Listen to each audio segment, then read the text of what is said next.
नायब सैनी सरकार में कौन कौन बनेगा मंत्री?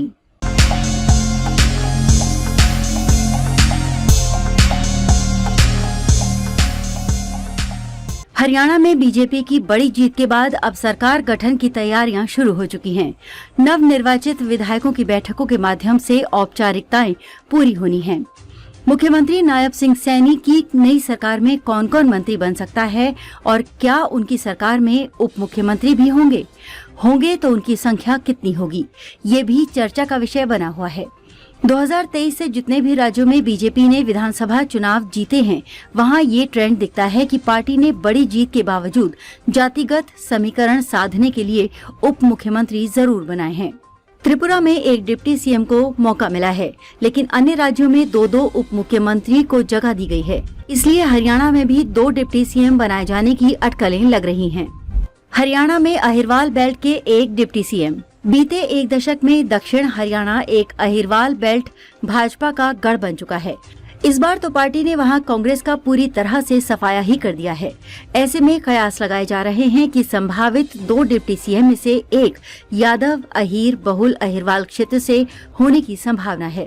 दलित समाज से भी डिप्टी सीएम बनाए जाने की संभावना है। लोकसभा चुनाव में भाजपा की हरियाणा में सीटें घटकर आधी रह गई थीं। इसकी एक बड़ी वजह ये बताई गई कि कांग्रेस के बीजेपी आरक्षण खत्म कर देगी वाले कथित शगुफे से दलितों ने पार्टी से पूरी तरह से मुंह फेर लिया था। लेकिन विधानसभा चुनाव के नतीजे बता रहे हैं कि विशेष तौर पर गैर जाटव दलित वोटरों ने बीजेपी की ओर वापसी कर ली है। इस वजह से एक दलित डिप्टी सीएम बनाए जाने की चर्चा काफी तेज है। उप मुख्यमंत्री के माध्यम से जातिगत समीकरण साधने की कोशिश।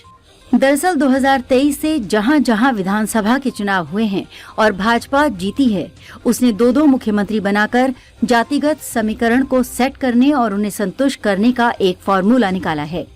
छत्तीसगढ़, मध्य प्रदेश और राजस्थान में क्षेत्रीय जातिगत समीकरण बिठाने की कोशिशें हुई हैं।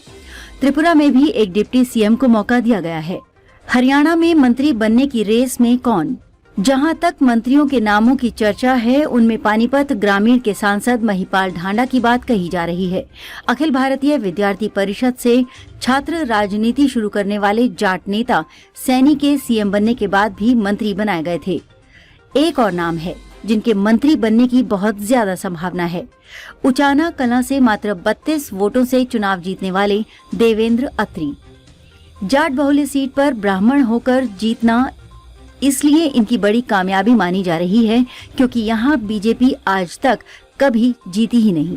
उन्होंने चौधरी देवीलाल और सर छोटू राम जैसे हरियाणा के दिग्गज नेताओं के परिवार के सदस्यों को हराकर कमल खिलाया है। अनिल विज को क्या मिलेगा? मंत्री बनने के संभावित चेहरों में बंसीलाल की पोती श्रुति चौधरी का भी नाम लिया जा रहा है। वैसे ये देखे जाने की बात है कि पार्टी के दिग्गज नेता अनिल विज को क्या जिम्मेदारी दी जाती है। वो मनोहर लाल खट्टर सरकार में सबसे प्रभावी मंत्री हुआ करते थे, लेकिन सैनी सरकार में उन्हें जगह नहीं मिली। अहम कुर्सी पर बैठने की उनकी ख्वाहिश चुनाव के दौरान भी दिख चुकी है।